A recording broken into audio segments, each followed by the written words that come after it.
Hello friends, welcome back to my channel. আমি শ্রেয়া আর তোমরা দেখছো Shri art and craft house. ঘরে অনেক দিন ধরে এই পুরনো পাউডার কেসটা পড়েছিল। অনেক বছর আগে মুর্শিদাবাদে গেছিলাম, সেখান থেকেই নেওয়া। কাঠের ওপর পিতলের কাজ করা, ভীষণ সুন্দর দেখতে ছিল। কিন্তু এখন সেই কাঠের সৌন্দর্যও নেই আর পিতলের রঙটাও নষ্ট হয়ে গেছে। তাই ভাবলাম এটাকে নতুনভাবে সাজাই, আর সেটাই আজকে তোমাদের সাথে শেয়ার করব। তার জন্য প্রথমেই কিছুটা উঠে থাকা পিতলের তারগুলোকে প্লাস দিয়ে এভাবে টেনে বের করে নেব। দেন পুরোটার ওপর জেসর কোট করে কালার অ্যাপ্লাই করব। আমি এখানে অ্যাক্রিলিক কালার রেড আর ডার্ক ব্রাউন মিশিয়ে ইউজ করেছি।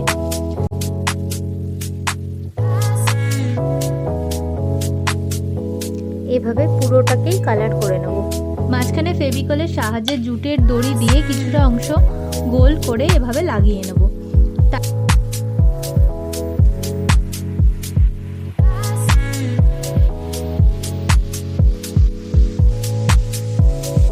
তারপর হোয়াইট অ্যাক্রিলিক কালারের সাহায্যে আলপনার ডিজাইনটা করে নিচ্ছি। আমি চেষ্টা করেছি কিছুটা সিম্পলের ওপর আলপনা করার। তোমাদের বাড়িতে যদি এরকম কোনো পুরনো জিনিস কোনো কিছু থেকে থাকে, তোমরাও ট্রাই করতে পারো এরকম অন্যরকমভাবে কোনো ডিজাইন, অন্য কোনো কালার দিয়ে। বেশ ভালোই লাগে পুরনো জিনিসগুলোকে নতুনভাবে সাজাতে।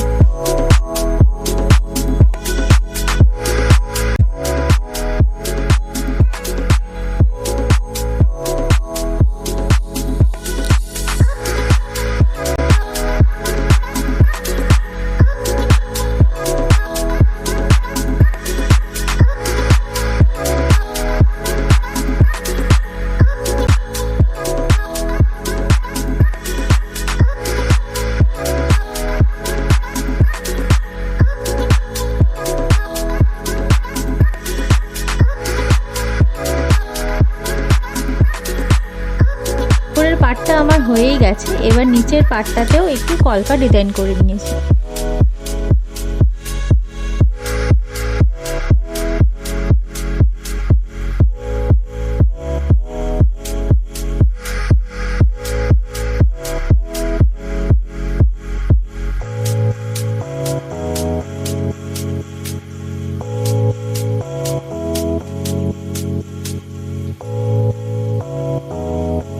এটা আমার অলমোস্ট কমপ্লিট হয়েই গেছে প্রায়।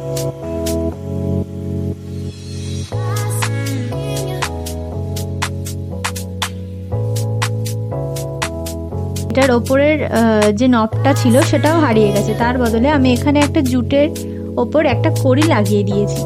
সবশেষে ভার্নিশ অ্যাপ্লাই করে নেব, যাতে করে অনেক দিন পর্যন্ত কালার আর ডিজাইনগুলো ভালো থাকে।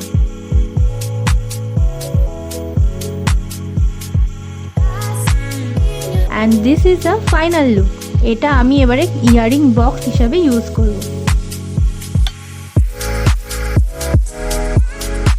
অবশ্যই দেখে জানিও তোমরা কেমন হয়েছে আজকের এই ভিডিওটা, আর ভালো লাগলে অবশ্যই লাইক, শেয়ার অ্যান্ড সাবস্ক্রাইব করো।